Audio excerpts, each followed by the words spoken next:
So I was saying, Hunter, we don't usually do this. I don't know that I've ever done this before, but we just believe that the summer concert series in Toledo is such a big deal.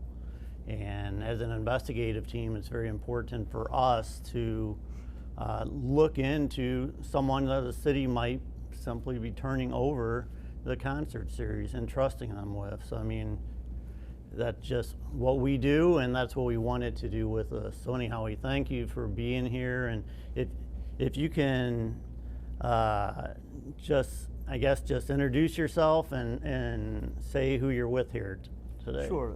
I'm Hunter Brucks, President and CEO of HP Concerts and HPC Management, LLC. And with me today is my counsel, David Arnold from RCO Law. Okay. And that's interesting. You just said HBC Concerts, or HP Concerts and HBC Management. Some people might say, well, why? Why two different things? What's the thought behind that? You know, I had been with a company for about 15 years, and that was Meridian Entertainment, as a business partner. And then through that company, I branched into owning a division of Meridian Casinos with one of the partners. There was four, including myself. And then I went further on for Meridian Concerts, which I owned myself. So at the end of that run, the last remaining partner and myself just didn't have the same philosophy anymore for the company. And, you know, I had discovered some things, you know, and so it was time to move on. And the perfect time and the perfect storm was right around before COVID hit, you know, which was tough on everybody. All the companies, industry lost a lot of money during that time. But that's when, you know, we really formed HP Concerts. So I took a lot of the clients I had. He received some of those clients. I got what I wanted, got a settlement. Everything was fine. Everything was good. When John Henry, who's a partner of mine from Waterville, came to me and asked if I would be interested in designing or helping counsel Rossford to build an amphitheater there. I looked into that. That felt pretty good. Met with the casino, met with the city, met with Mayor McKinnon, etc. It all felt pretty good. So what we did was we obtained the options on the land from the Hungers Hydraulics, who owned that land, and then our intent was to go to work there. But that didn't work out. It was just a business decision. Some things in the ground. We did some EPA studies, you know, just wasn't suitable for what we wanted to do, and price kept getting drove up on the land, and so that was moved on. At that time, we formed a company called Rossford Commons LLC. Did designs, did work, due diligence, etc. And when it never failed, Brian, by the way.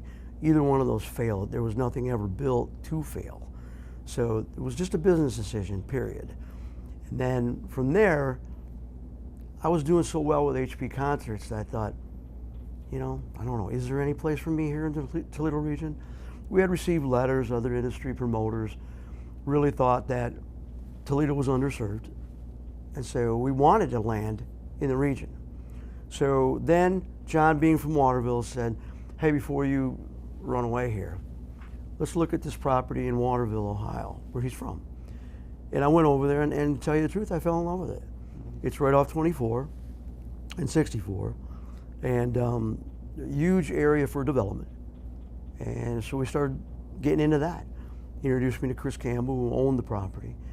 Chris owns Devonshire REIT, which is a development company or whatever, real estate company, really.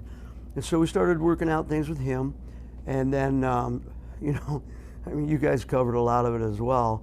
I mean, it just started snowballing to the effect of litigation, delays, conditions. When is it going to stop? When does that type of activity ever, you know, stop? I didn't think it was going to stop, and you know, discussed it with counsel, etc. And we didn't feel it was healthy. Didn't feel it was good. I had enough. We had won numerous bouts through that scenario, all the way through the Board of Elections, which passed it on to the Secretary of State. And I'll never forget the day I got the call from the Secretary of State said, Mr. Brooks, blah, blah, blah. You guys are good to go. I mean, you won this. You have the right to build it here, there, et cetera, et cetera. And council passed it, so I credit them for that. I had issues with leadership over there, mayor. I think the question was, how did HBC management come about? That's where HBC management came about. Sorry it took so long to get to that. Well, but we really, Rossford Commons became Yeah, HBC. Rossford Commons Right. LLC became HBC management. Right. Sorry. that's- You wanted an explanation.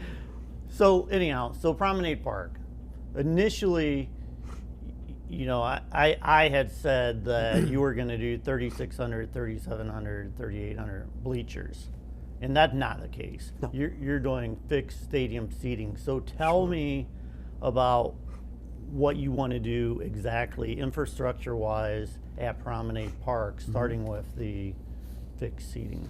Very familiar.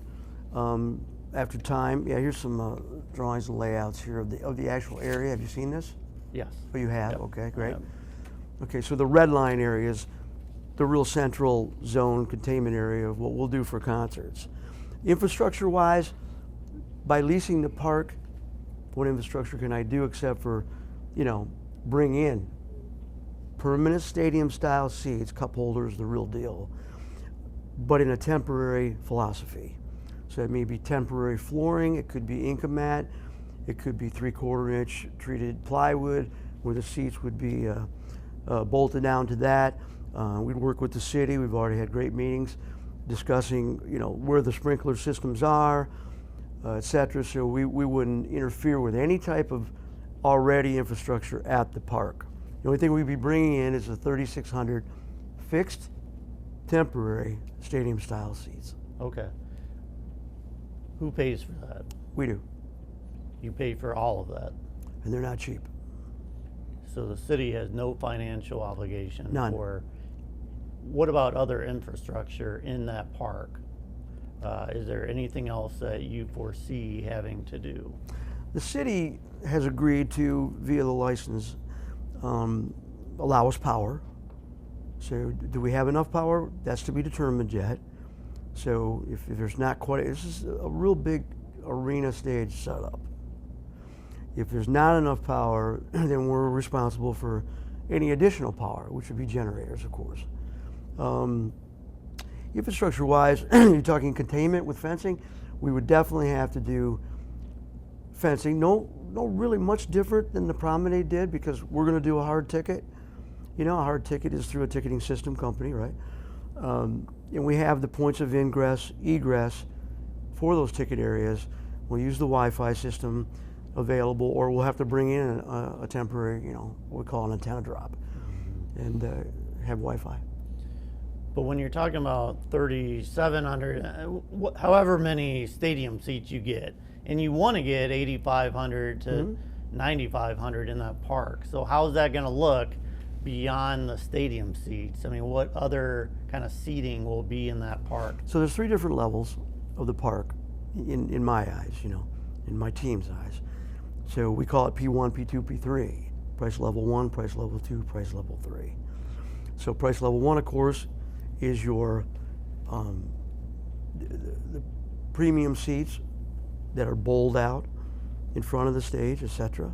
See, the great thing, Brian, about these temporary seats, that about 900 of those 3,600 in the front there, on the front section, about 900 of them are real temporary seating. They look just like the stadium seats, only they're really the fold-out, padded, all-weather, cup holders, the works, but those can be removed for some shows that might request a thrust out into the audience, or a standing room GA, right in the front, or a premium section. So that gives us great flexibility for pricing. Some of the acts, love the intimacy of being up close, with people standing and cheering, rocking the whole thing. So that section's that. P2 would be where it's already laid out as concrete benching, I'll call it, That area is also allowable. It's got plenty of real estate to bring in even some lawn chairs, There's definitely another house right, we call that. House left, I'm sorry. Stage right is this, stage left that, right? Reverse when you're looking. So house left, there's another berm that goes up pretty much parallel to some landscaping, etc. And there's a set of steps that run through the middle, etc. So that's P2, pricing 2. And then you have your top of the hill, the part way up on top that has the LED screen that we're, I think we're in agreement with ProMedica for use of that. We're working through that. And you believe that you can get 8,500 to 9,500 people safely in that park? Safely. Correct, yeah. We've done numerous square footage drops in there. We're using a very conservative estimate on it, 6 by 6 square foot, per human, we call that. So, safely. And no cost to the city? No cost to the city. Okay, so if City Council gives you the keys to the summer concert series next Tuesday, how many shows do you think you will be able to book for next summer? Every minute, every day, every hour is, I don't want to use the word damage, but it's affecting the full run. Safely, I've agreed to 10 shows. There's contingencies there because of weather, force majeure, God forbid, illness and death, with the acts, etc. So there's a contingency in there on the license, but we feel very strongly 15 to 20. 15 to 20. If we move quickly, we already have, the industry knows that I'm trying to obtain this. All my co-pro partners know I'm trying to obtain this. Got some real nice deals on the table with those guys. Co-pro is co-production? Co-produce, yeah. So co-promote. Really, that's what it is, co-promote. So they would come in and split the risk with me, et cetera, et cetera. These are real serious guys out there. So that's how we would work through that philosophy. And your goal of announcing the first show would be when? Wednesday, next week. No, it's gonna take a minute. The offers are, some are in, some are pending, some are warm. We'll just turn the heat up. And we'll make sure the routing through Niagara Falls or Buffalo or Chicago or St. Louis or Cincinnati even, or whatever. We're going to make sure we can tie it all together. So when you're talking about staffing for 9,500, which is not going to be an easy thing, so who's going to pay for security and medical and the people that are working the venue?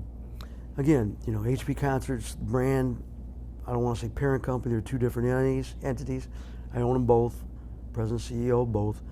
HP Concerts certainly going to help facilitate things for HP Management LLC.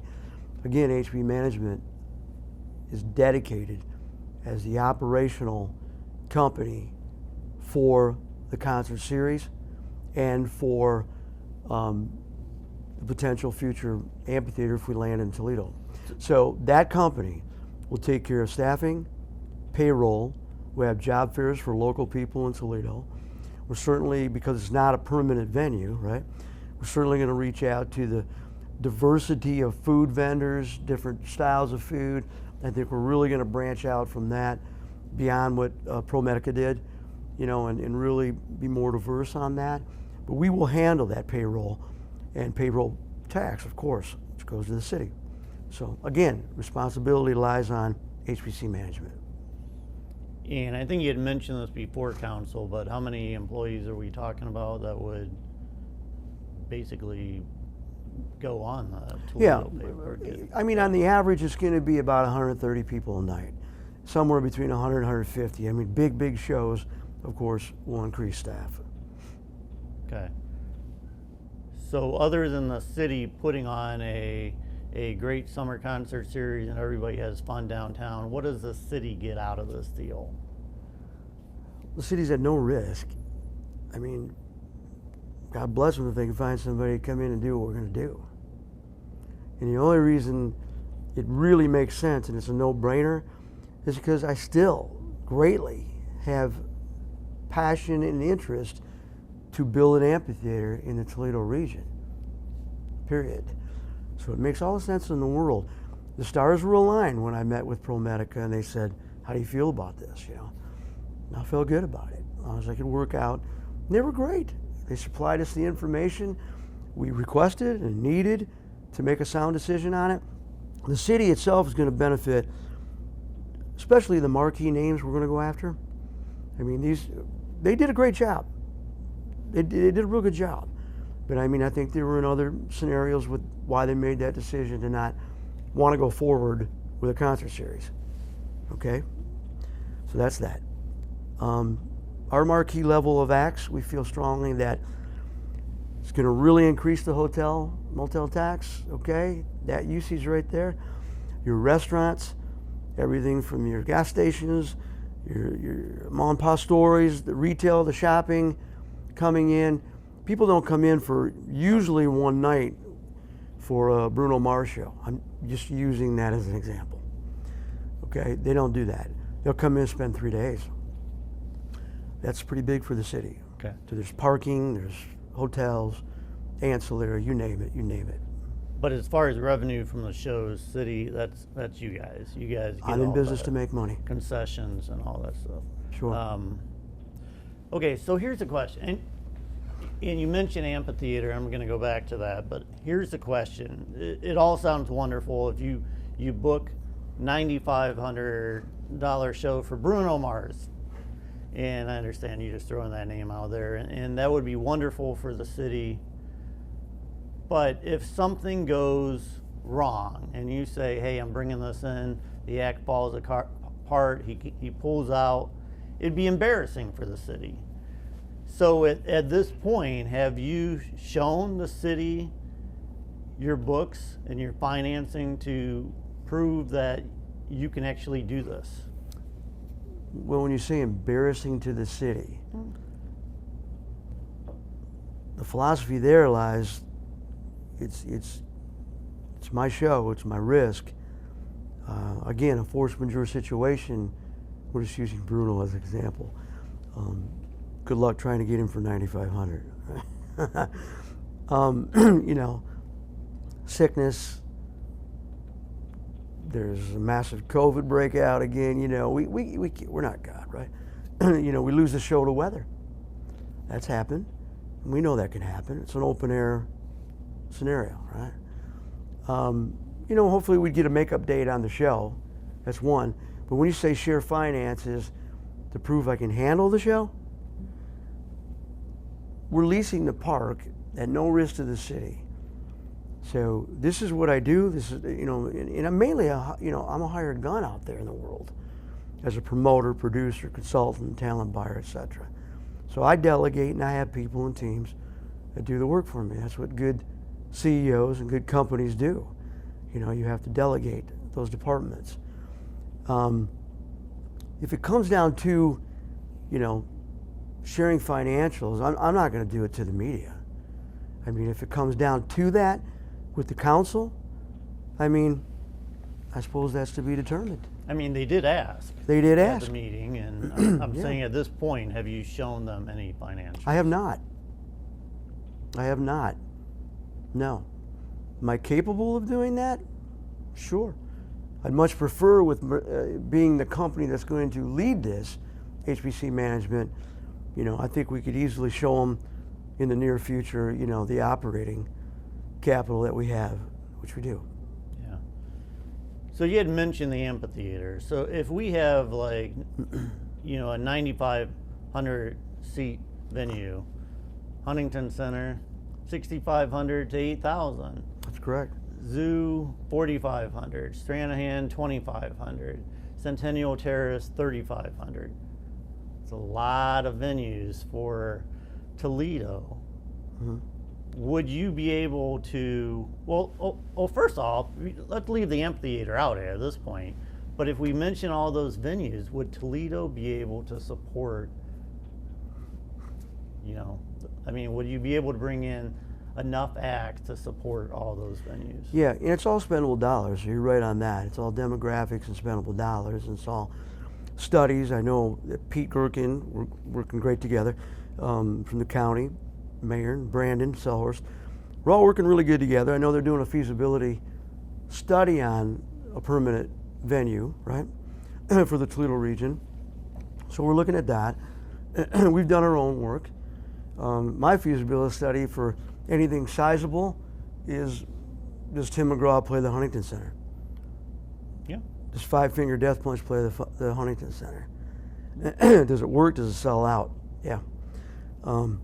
So there's nothing in the region that has the potential of 11,000, 11.5, okay?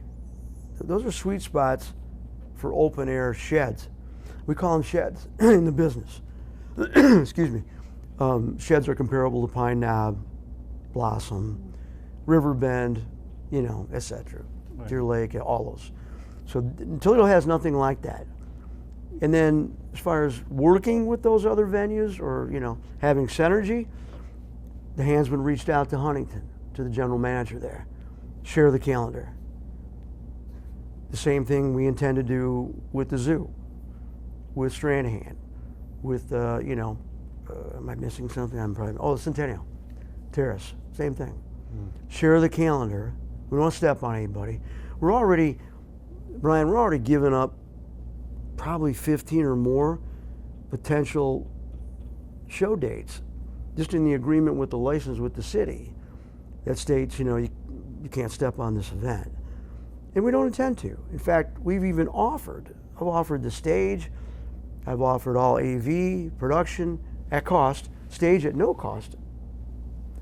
And I mean, to go get a stage like that, that's a lot of money. Yeah. That with Jeep Fest already, I think we got synergy there. Right. And I want to go back to this point because it was a concern of some members of council. Promenade Park is a public park. So what is that park going to look like the day after the show for somebody wanting to walk their dog or take a book down and read in the park? Hoping pristine. I think, we included in that staff, right, I was talking about. We'll have cleanup crews. We'll take care of the trash. We'll take care of everything. We'll tidy up the best we can. We'll contain the stadium-style seating in the backstage area, of course, and put everything optically, we hope, back as close as we can to the park's optics and usage. But how much accessibility is the public going to have? Because obviously you're going to have the stadium seating, you're going to have fencing. Are they going to be able to freely just walk through the park? In a perfect world, the fencing I'd love to see remain with big open holes for people to not be obstructed to come in, of course, right? It's very similar to what Pro Medica Series does. They contain their staging area, they contain their trailers that are the backstage production office and green room, etc., right? They contain those areas. They keep the splash park open. All those other, the upper level will not be touched. We don't intend on using the sidewalk. We don't intend on going out onto Summit Street with vendors, anything like that. So no disruption will happen there. Our ingress, we're going to modeling, and I know, the word amphitheater is for the park. I get it. But we're modeling it and designing it as a true hard ticket park/venue that you can come in, and then returning it back to public usage. I mean, you're looking at, let's just say, we really did score 20 shows. 20 shows in a 4-month time period, that's 5 shows a month. There's a lot of open holes there, a lot. And something else council is concerned about is the use of union employees. And I believe your wording was that, I will sit down with them at the table and discuss it, which is certainly different than, yes, I'm going to use union workers. So are you going to use union workers? Yes. Yes, and I've already sent a letter, stating that. And what I meant by sitting at the table and work through them, you have to negotiate, whether you're independent or union. I mean, I have to have the flexibility. God forbid people don't show up. People, you know what I mean? They have to have a clean record. I don't want you working my venue if you're, you know, you're partying all night, et cetera, et cetera. I mean, anybody can do that. I mean, I get it. What you do on your off time is your own business. But if it affects my show or anything, so those type of things just need to be discussed. The rates, who's coming, right? What type of labor are we in definitely need of? And the answer is yes. Yes. Okay. As far as the amphitheater, I don't want to go too deep into the amphitheater because that's not You what we're keep talking bringing that about. name up right there. However, if you do the 9,000 seat Promenade Park, is the goal to still then do a separate amphitheater?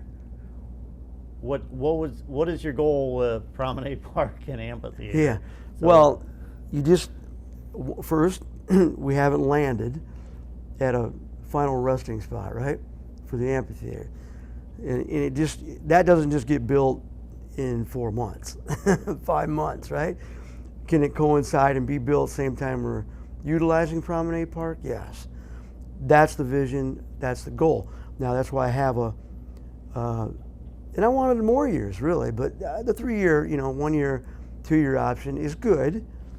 And then, I think the day after the licensing agreement, I hope passes, the day after, then we have 2-3 spots that are hot right now, today, that we're looking at. Right.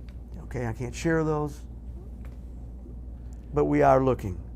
And people are also concerned about diversity of shows. Mhm. Obviously, Toledo, you can bring in a big country act and it'll sell out all.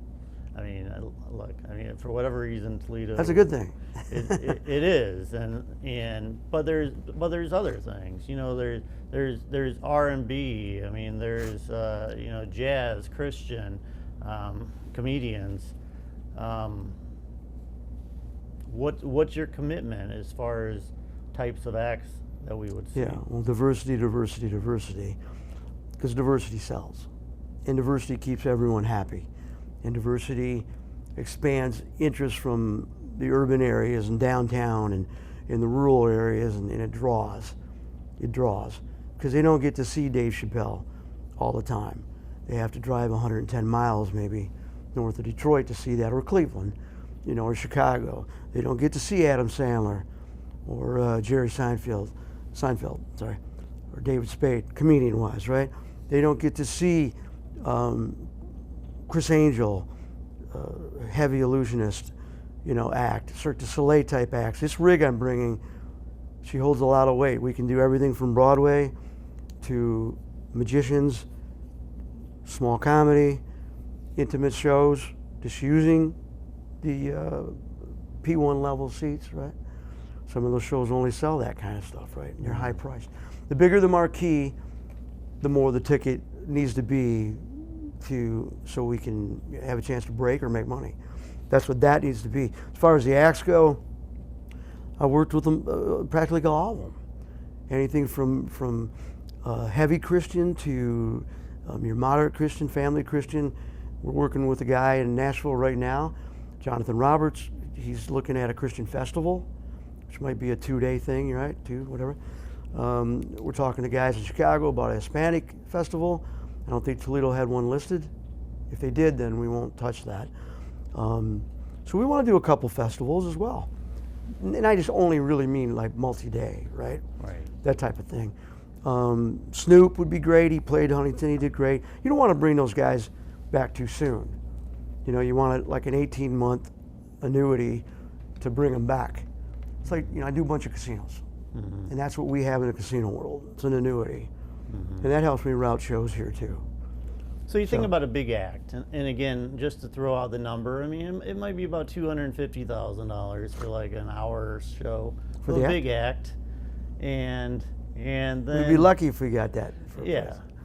Okay, well, let's say it's $350,000, and then you're going to have the overhead of paying the employees and whatever. So you might have $450,000 Easily. that you're on the hook for. That's correct. And if you had 8,000 people show up, you know, that would be an average ticket of about 50 some bucks, right?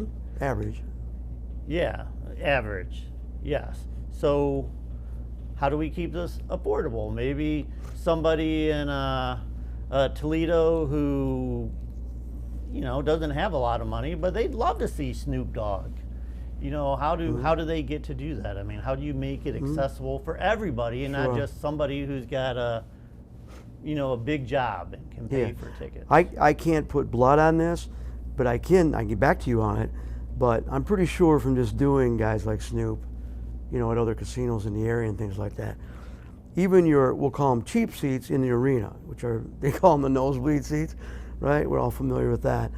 I mean, even those seats, you know, by the time you get done with Ticketmaster fees, et cetera, I mean, you're paying $65, $70 for a nosebleed seat. For a shed, an open air amphitheater in the summer season, that's apples and oranges. Your $65, $70 seats could be your P2s, potentially. Your P1s are probably 90 to 110, you know, and that's right there. I mean, you're up close. Higher the marquee, the more the price has to be adjustable. It's the philosophy of price of the act, capacity of the venue, where does the ticket match on gross potential, what's the house expense, what's your net, where are we breaking, what's the promoter split. Some deals are a flat guarantee. Some deals, as you said, are $300,000 plus a percentage of the back end. Some deals are a promoter split deal, which is normally 85-15 in the world. So they come in and, you know, and we end up with 15% promoter profit plus ancillary. That's your beer, food, ticket fees. Here's another affordable way that people in Toledo and surrounding area can afford to come to this venue or promenade. We're working with a world-class independent ticket company. It's very familiar in the area with branding. They're already at the Stranahan Theater. They're already at Centennial Terrace, and that's E-Tix. Great partner of mine from Raleigh, North Carolina. Very well known, very capable. The ticket fees, Brian, are in excess of $10 or more less, $15 or more less than you're paying for a TM fee. Those are big fees, you know. So right there is an affordable for families and et cetera, and people that, blue collar workers, you know. And then you got your P3 sections and your lawn sections, your right and left and your tops. Those could easily be sold for $25, $35. You know, if it's super, super big act, it could hit $40 or something. Right. So I think I had asked you this question before, but just kind of looking into your background, a lot of your career, you've been kind of a booking guy. Let's see, you haven't put any of your own money out there. You kind of brought people together and you take 10 to 15% for shows. Here, you're doing, this is your money. This is whoever your investors are. So where have you done that to this point where you've said, look, this is all our money. You guys have no risk. We're putting it on. Tell me where you've done that. Okay, so in the past, and I'll go back 20 years, okay?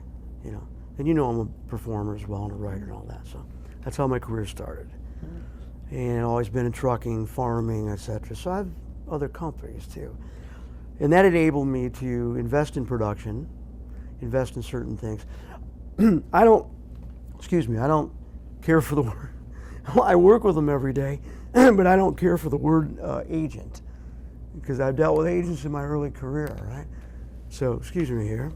That's all right. So there's that. So let's go back about 20 years ago when I was just coming in and I met Kevin Meyer from Meridian Entertainment Group. And Kevin and I got to be pals. Kevin started booking my group, assisting with that, doing some legal work. He was a lawyer. And I had wrote a pretty big song, you know, in 2005 2005, called Second Chance for the University of Michigan's Transplant Center, where I donated all the money. A camp was formed called Camp Mishitanki, brought kids in from all over the world with transplants, et cetera, et cetera. So we raised some money for those guys, started that. That song went on, Kevin handled that for me. Still being played at Donate Life events in California, World Transplant Games, played for the President, I played for Surgeon General, played for a lot of folks for that song. And that kind of put me on a world known map, right? So going back to my own money stuff. I had my own money, and I also hooked up with an investor, a backup guy from Detroit. Larry Ross is his name. I asked him if I could say his name. He said, of course. So Larry and I took our interest in money, and then through Meridian, which bought the shows, we bought probably in excess of 30 or more The Price is Right live TV shows. We did them all across the Midwest and beyond.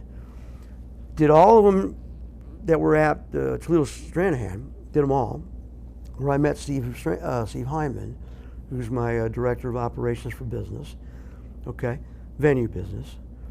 That relationship started. That was our own money, and The Price is Right. Did really well, made money, lost a little here and there, but I mean, we did it all over. From Missouri to South Dakota to Minnesota, all my own money, Larry's money. We took that philosophy through Meridian, and we were the money behind and partners with the National Cherry Festival.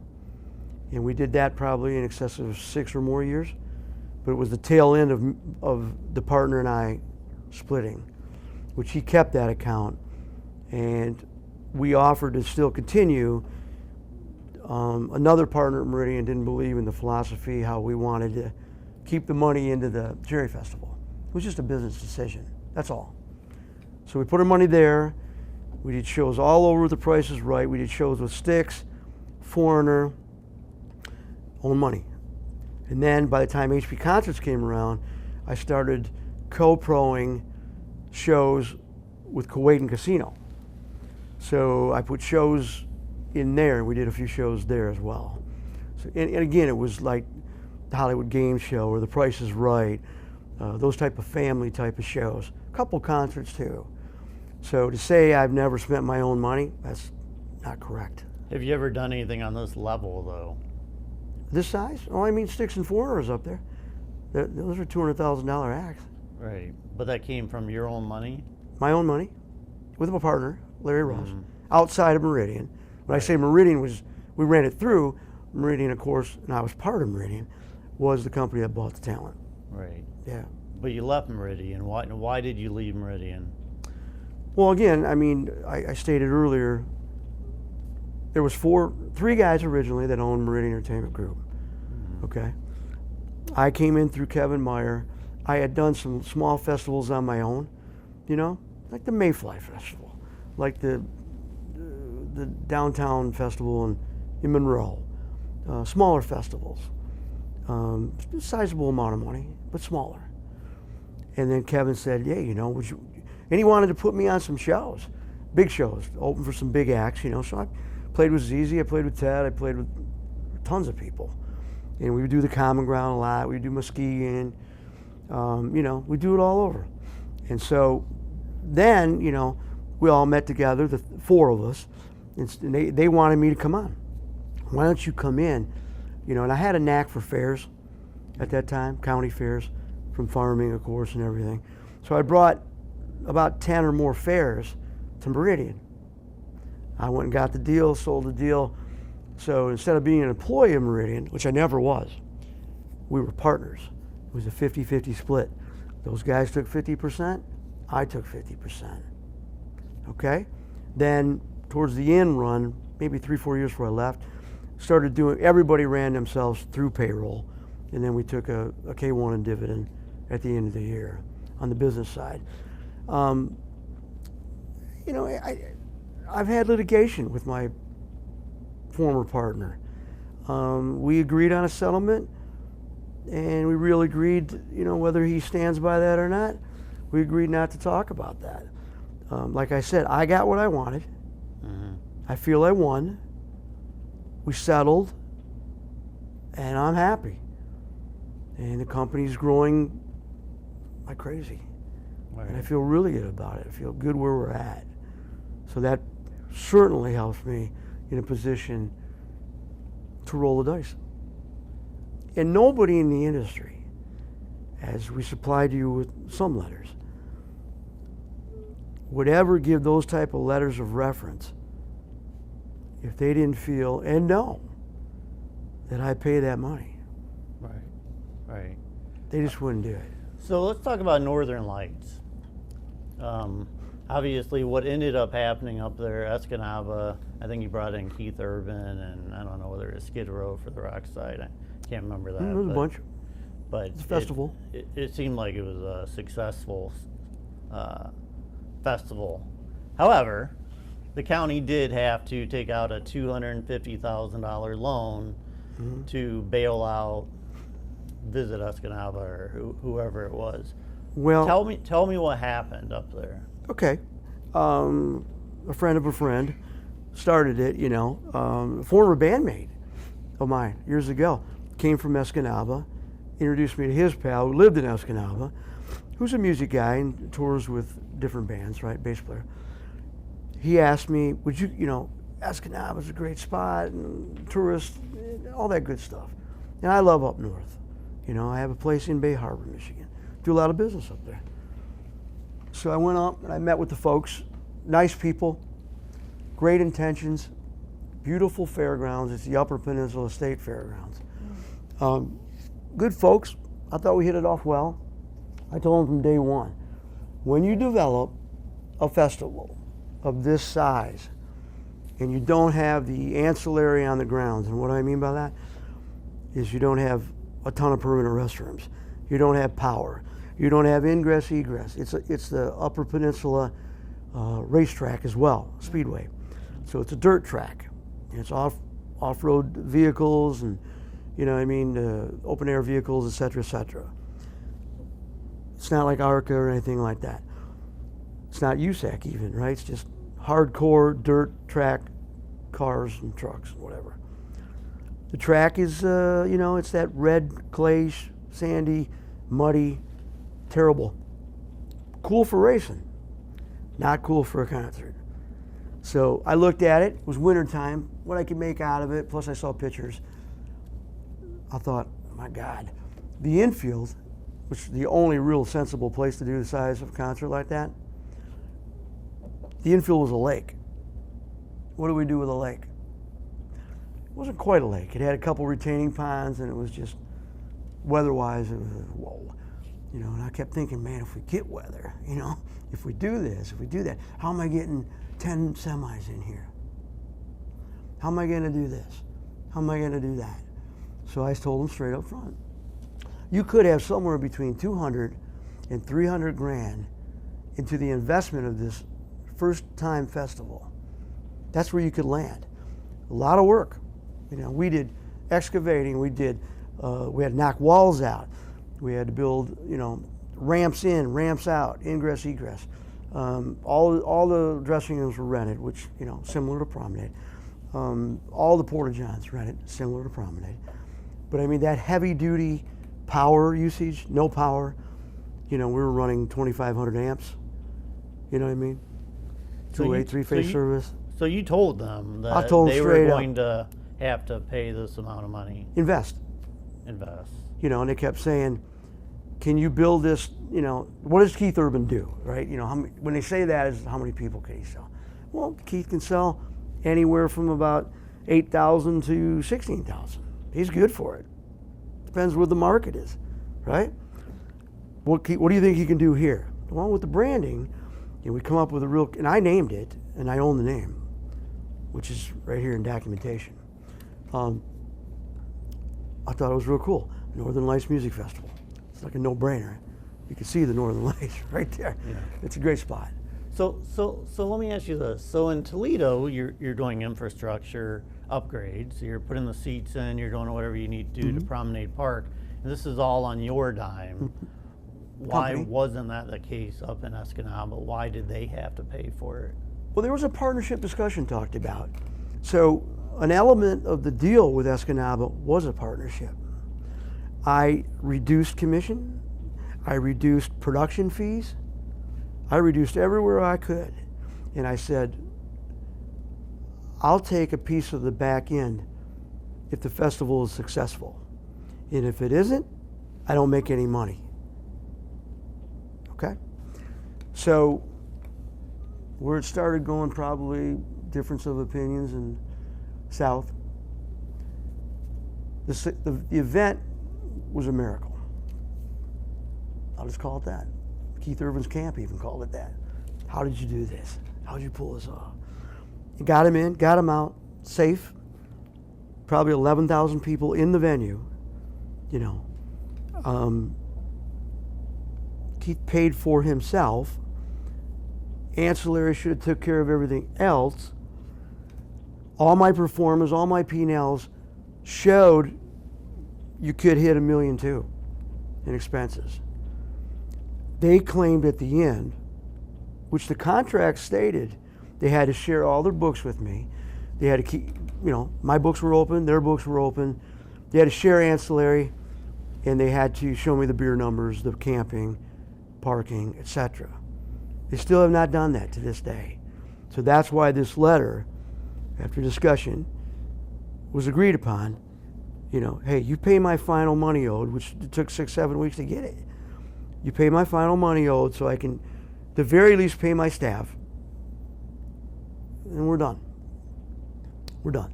It was mutually agreed upon. It was good people, good premise, good intentions. They just weren't prepared for it. Every hotel room sold out. Within miles. Everything. The casino hotel up there, sold out. It was a plus, plus, plus, plus. It just kept making them nervous when they, you know, and I kept going back, and my staff would be there, and I kept saying, guys, we sat at the table, I remind you, it could be a $200,000 to $300,000 investment. I actually was pretty spot on. I landed right in the middle.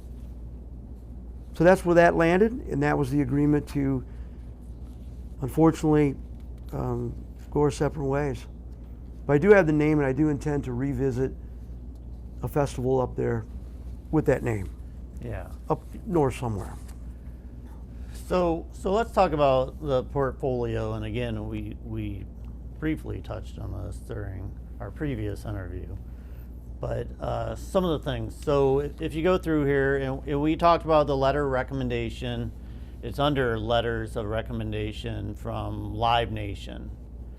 And again, it said it was from, pull it up in front of me, Frank, I forgot his first name, Rick Frank.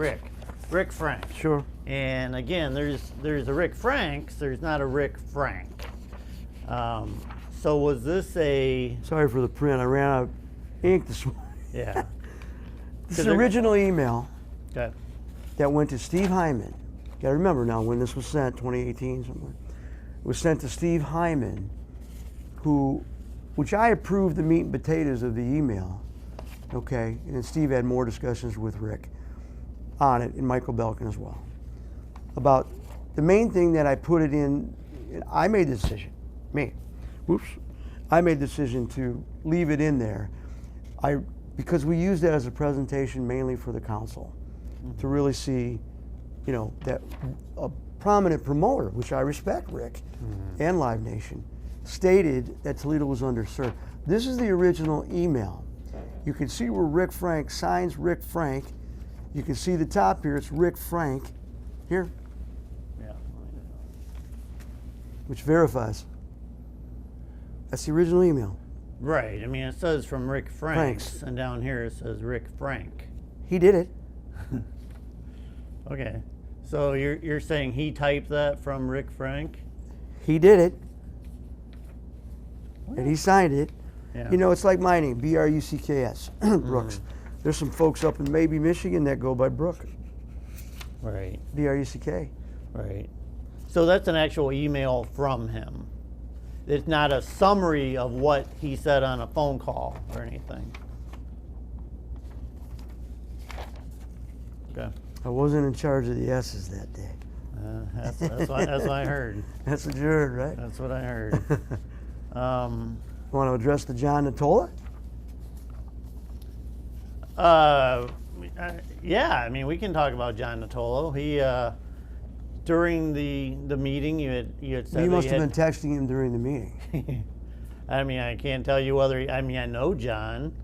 But you must have been texting him during the meeting. I mean, I know John. I know everybody. You must have been texting him during the said. meeting. So talk about John Natolo. So if this doesn't show that John just kind of knows my name or knows who I am, or maybe we had one lunch. So this is what John told me, and we'll look at that. But this is what John told me. He said you had one lunch.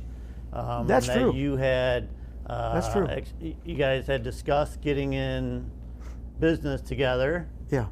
He thought it was possibly a good idea. Mm-hmm. Then he had another follow-up conversation on the phone.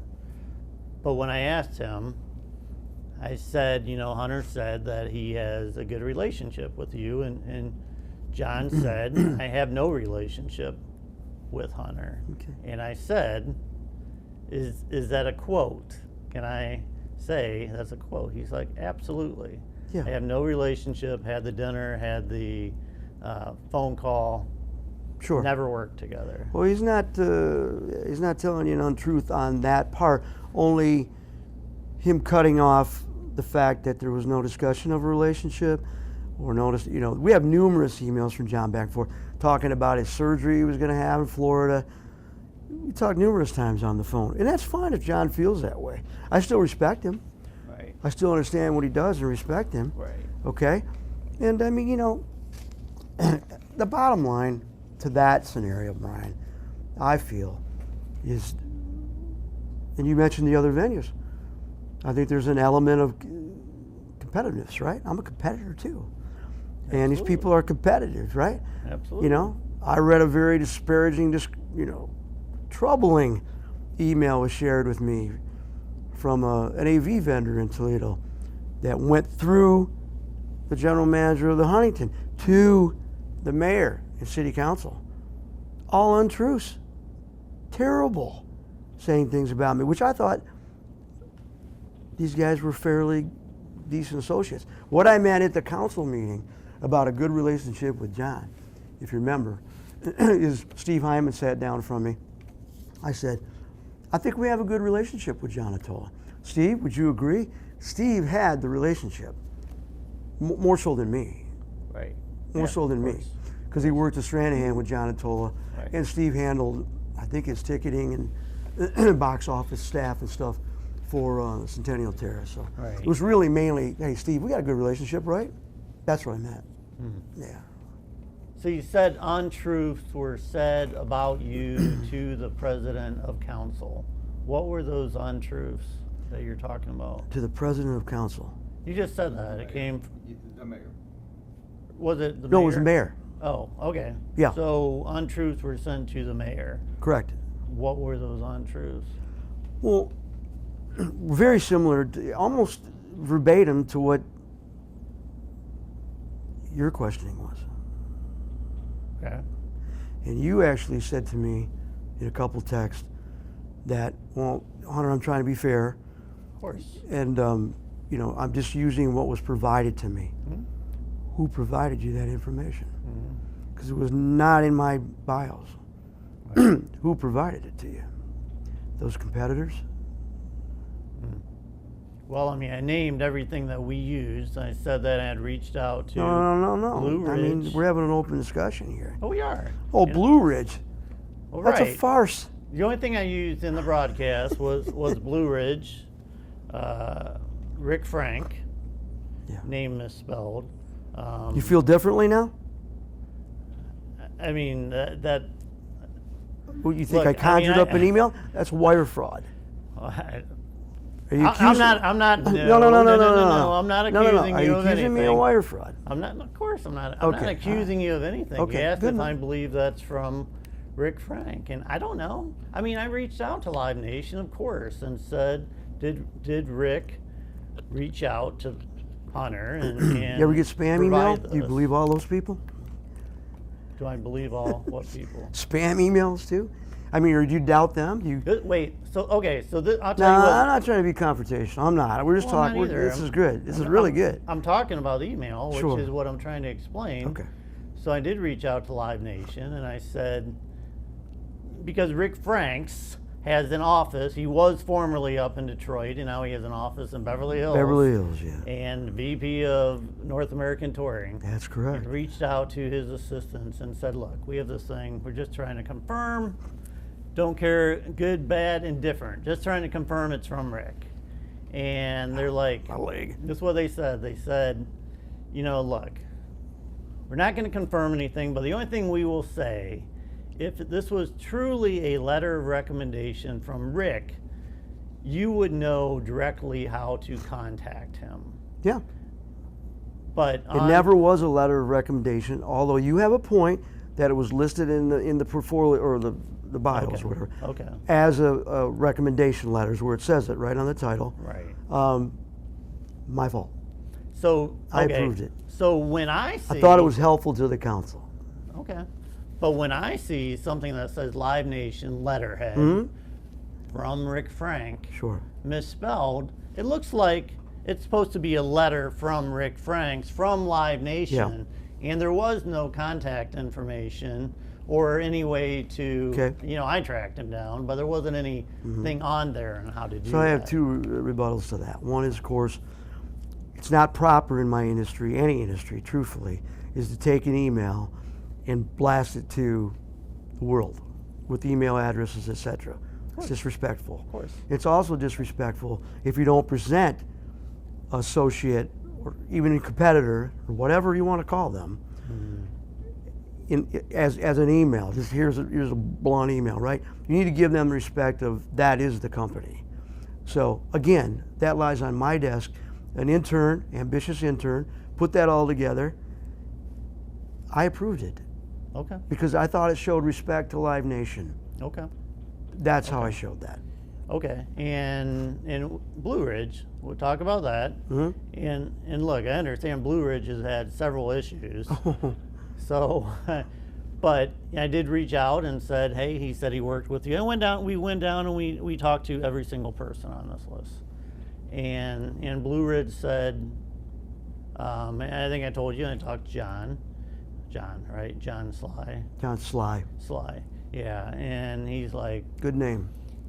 he said Hunter had wanted to work with us early on, and he wanted to do the production for the festival, and he did not work with us. So I'm like, so this isn't true that he worked with, and I understand he sent me the email, and he said it's not true that he worked with me. So then I do go to council, and as much as you think I was trying to be confrontational, I was trying to get your side to say whatever you could about what he said. You know, I apologize to you, and if I need to do it again here today, I will. I apologize. I had been through 2.5 hours of, and then I turned around and you know, Of course. it was that. Of course. You're doing your job. I'm doing my job. It's a long day. It hit me. You know, and you know, I took it as, you know, hey Hunter, why are you a liar? No.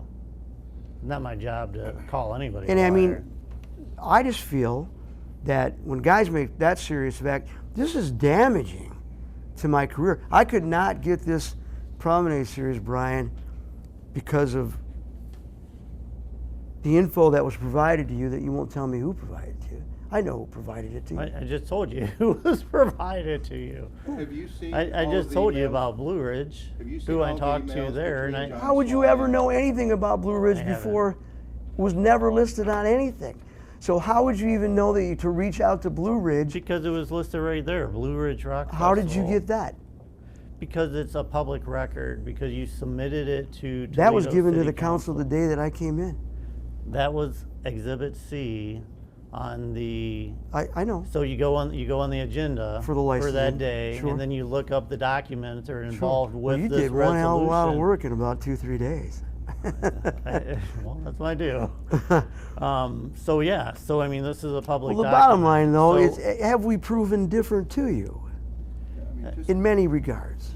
This is all email traffic between Hunter and his group and John Sly and his group. And I can't leave that with you because it has Right. some confidential. If you just read the top one, Yeah.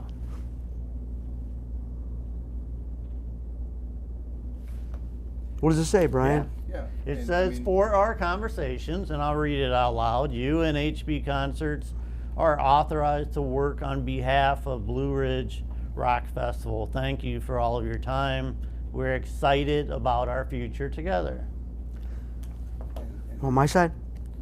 And that's what that's okay. Hunter made the mistake of believing in a handshake deal with those folks. And he put together budgets, drawings, designs, schematics, everything that was needed to put on the festival. They took it, used it, and then said, no, you're not gonna do this. I just, I was brought in by a ticket company I fix things. And they opened their books to me, and I discovered a lot of discrepancies and things that weren't, shouldn't have been priced that way, shouldn't have been handled that way. And I pointed them out to the festival owners and the director, etc. And they agreed, and there's probably a ton of that in the emails. They're very great. They agreed that I was right. But the more I dug up, I don't know, it seemed like the more they didn't want to hear it. Right. That happens. And so, So but again, what we ended up doing contractually was, HB Concerts, which we facilitate, we head it up, we broker, et cetera, whatever we need to do. We're a turnkey company. So my buyers, by the way, is Nicole Moore and Nina Rojas. There's a bigger staff, but that's the company. That's the girls. That roadshow. Roadshow Talent. Right. They're my buyers. Right. So that's why you said, excuse me, I used another buyer. No. I used my buyers. They buy from me. So is Roadshow Talent officially, a part of HBC management? Or are they their own separate thing? They have their own LLC. But we're tied together at the hip. So when you say you have a office in Nashville, is it a HBC office or is it Roadshow HB Talent? Concerts. So HB Concerts has an office in That's Nashville. right, Carrie heads that up. Where's that office at? in Nashville.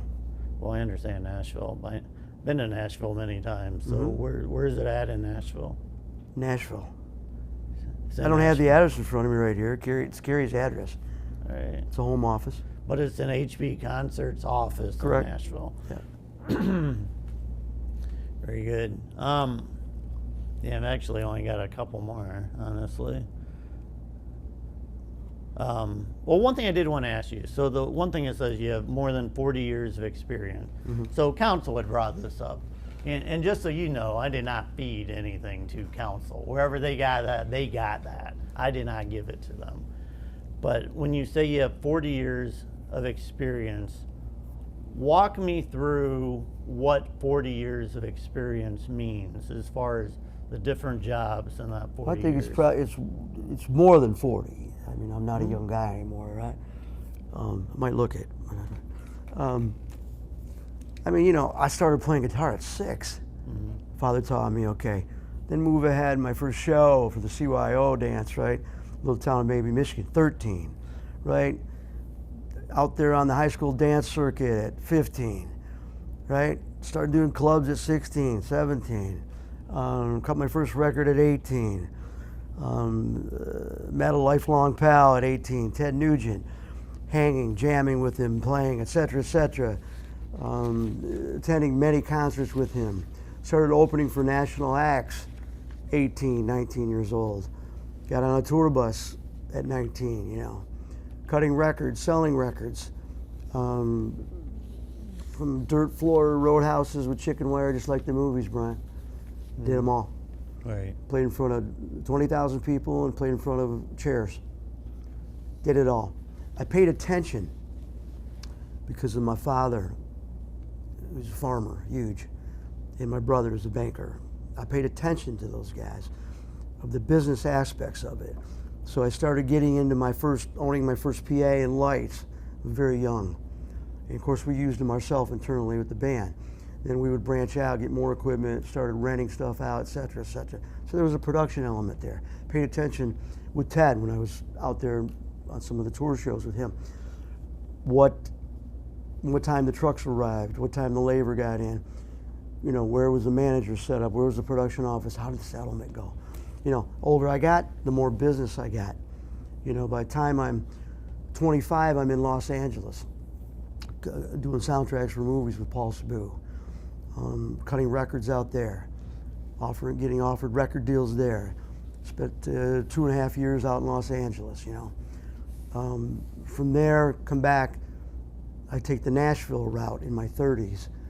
You know, and that led to obtaining all these, you know, if you're playing somewhere and, you know, you see a disgruntled fair manager, a disgruntled club owner, well, what's wrong? What's happening here? Are you not getting the talent you want? Are you not getting, you know, et cetera, et cetera? So I capitalized on that opportunity. There's always opportunity and failure. So I capitalized on that and branched out my services, built my business. And of course, the Meridian was a huge door for me. 2003-04, meeting Kevin Meyer, and then being on site for those events, partnering with those guys on the events, bringing shows to those guys, and splitting the money, partnerships, risk, money, reward, taking on more levels of myself, okay? And then by the time my latter years of Meridian, I'm doing all the heavy lifting myself, and I'm bringing the money to the shows that we're promoting, you know. I don't know. We're still working for clients. Had a numerous amount of clients. Still working for them, but I mean, doing more co-pro gigs and putting the risk out there for the shows, etc. And so, you know, that's when it shouldn't be Meridian Concerts. I didn't even want that element of that name being associated because it didn't end well. Those things happen in business. So I said, from here on, it's HP Concerts. It's just mine. It's it. It's over. Such as John Henry, he's not directly involved in HP Concerts, but I mean, he leans on the brand. He's certainly, you know, a leaning post for me. He's my vice president of HBC Management LLC, which was really formed as I stated the segments, how that got developed. And now we want it to be dedicated to the ownership of a future amphitheater, and we hope to land in Toledo. We do. So here's a question, and I can understand one of the councilwomen, it may have been Sir Sandra, had asked, it said, okay, you've got more than 40 years experience, HB Concerts is one of the leading promoters, but HB Concerts has only been around for 2021, and I understand it had like Rossford Commons and well before HBC Management, whatever. So in her mind, she's like, what does this mean? You've only been around since 2021. How can you say you have more than 40 years experience? So your answer to that would be? Okay, so it's branding number 2. Number 1 would be, again, I was a partner and I owned Meridian Casinos. I feel very confident, so is the industry, leaning on my past. What I've done, what I do in HB Concerts, you know, 100 plus shows a year, easily, you know, more than that, 200 probably. So I feel confident leaning on that brand, leaning on that element. I mean, you can count the independent promoters that do sizable volumes probably on, for sure, 2 hands, you know. There's really only that many recognizable independent promoters. And when I say promoters, you can be called a promoter, and you can be a hired promoter, or you can be a promoter and take the risk on a show. So at this point, I basically have 2 more questions, and then we can let you wrap up whatever you want to say. But so one of the things you had told Jeff Smith, you had said that you've been involved in 8 amphitheaters. 6. Well, I mean, I went back and listened. You said it's actually 8 now. 8? Okay. I mean, that's what there's you 2 said. pending. Yeah, there's 2. Okay, so which amphitheaters? Just so I know. Well, Kuwaitan has 5 properties. Who does? Kuwaitan Mhm. casinos. Okay. Mhm. So there's 2 there. Okay. Treasure Island, Minnesota. I built temporary amphitheaters for Paducah, Kentucky. Okay, festival usage, etc., etc. I built. I have to think here offhand. Okay, where did I do temporary amphitheaters at? Cherry Festival. Okay, which is a temporary amphitheater. Okay. There's 2 pending right now, which is, I don't know if I should share these or not, because I don't have anything real firm signed, but I mean, I'm definitely consulting on them. So it would be Gun Lake, it's, just consulting, talking design, Right. and the guys at Foxwoods on the East Coast, talking to them about potential. God, I've probably done more than 8, that's for sure. South Dakota. West Dakota, South Dakota, Buffalo Chip, that's again coming from Meridian through the Right. past, okay? Right. Coming through those. We set up, probably more than 8, but I mean, real hands-on type of things, Mhm. Yeah. So, and you mentioned, a couple people you worked with, I had them open their books to show whatever. So at this point, how can the city believe that Hunter Brucks can do this? If you don't say, well, here's my books. So how can they believe you? I mean, it's nice. I mean, I could go in there and say, look, I love country music. I've followed it for years. I can do this show. But if I don't show them something or say, here, I'll put money in escrow, so it's there just in case. How can they believe you? Well, you have a key word right there. Money in escrow. Okay, operational money. I told you earlier on in the interview, that would probably have the most potential of sharing a financial debt. We certainly have that money to operate and move forward. That's probably the best scenario right there. So Absolutely. So you Okay. would put money in escrow? Is that Sure. good faith? So Well, the hey, opera. I we mean, but can I do have. it. Well, when you say escrow, I also have to have, which I can, access to operate out of that money. So, I mean, can I show them a bank account, escrow? Sure. I mean, HB Concerts. Okay. I don't want to call it the parent company, right? 2 separate It's an companies. affiliate. I mean, it's a good probably mantra for that parent company, right? HB Concerts, although it's a pass-through company, it's a corporation, does volumes, big volumes, millions through that company to support everything that I've laid out and stated, right? And then of course, HP Management, the books would show, to be total transparent here, practically nothing. I haven't put that operating money into that account yet because we haven't been awarded a license for that account.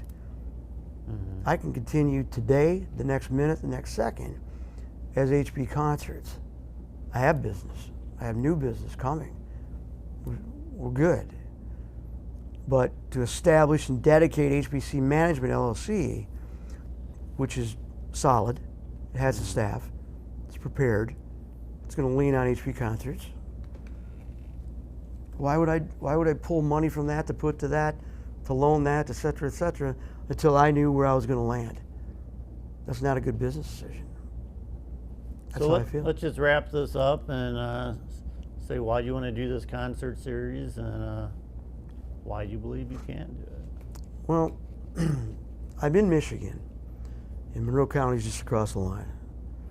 So, I mean, younger days, until I got to the part where I really played a lot in Detroit, I didn't go to Detroit much, I mean, Toledo was 15 minutes away, 20 minutes away. So Toledo's like the city to me, right? When I was a kid, and my mom and dad and stuff. I've done business here. I've been partners, still am theoretically, with 2 prominent business owners here in Toledo for the Toledo Speedway Jam which is sitting idle, and the Monroe County Jam, which we did. Those partners are prominent business guys, racing guys. I'm sure you know who they are. Ron Hemmelgarn and Ron Drager. You know, we made money, we lost money. It's business. So we've done business here. I've done shows at Stranahan, took the risk with my own money as a promoter. I was a promoter at Toledo Speedway Jam. So to anybody think that I haven't done it or can't do it, it would be, you know, you're misled. You're being told things that are not factual, not true. I mean, I think the real story is if you connected the dots on the competitors coming at me, why are they coming at me? When I'm willing to say, share your calendars. Let's have synergy. Let's work together. Let's be friends. Let's be pals. And we'll know who's coming and who's going. And does it make sense to do somebody that can only do 2,300 people when you could sell out to Stranahan for 2,300 people? Why would I do that? You know, we want to go after marquee acts that can sell on average of 6,500 plus, 7,000. We know our breaking points, you know. Yeah. We know where we'll make money and where we could lose money potentially. Yeah. And we have the money to roll the dice on that. Having the ability to work with other co-pro guys, independent promoters out there, a lot of them. Everybody from Jam to Outback to Premier, to you name it. There's tons of guys, and we're pals with those guys. So all those discussions have been had. They're just waiting. Their offers are pending. They're waiting for me, as the CEO, to say, guys, got the green light.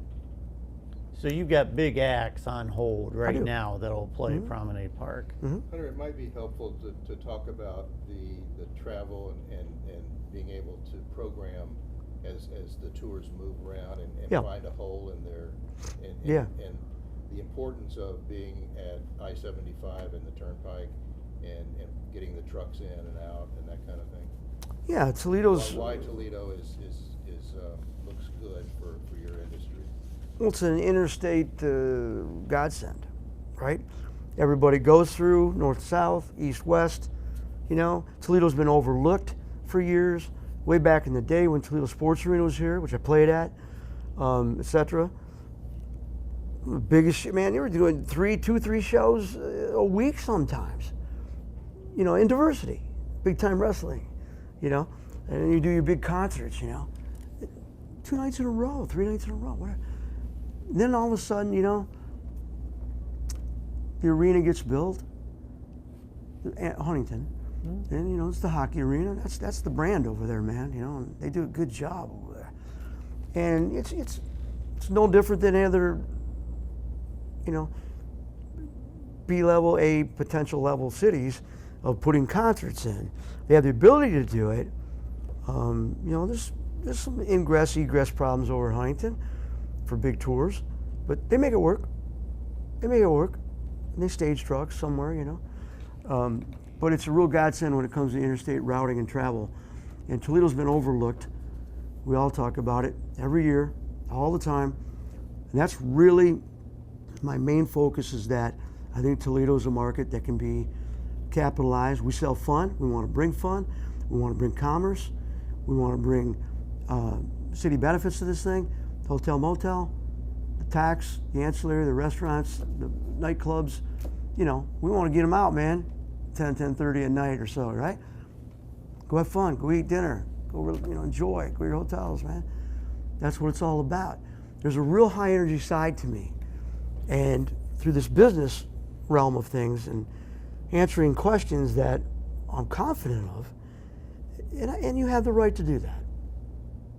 So I appreciate you having me here and setting, I believe, the record straight on a lot of things that you did hit me with the day at council.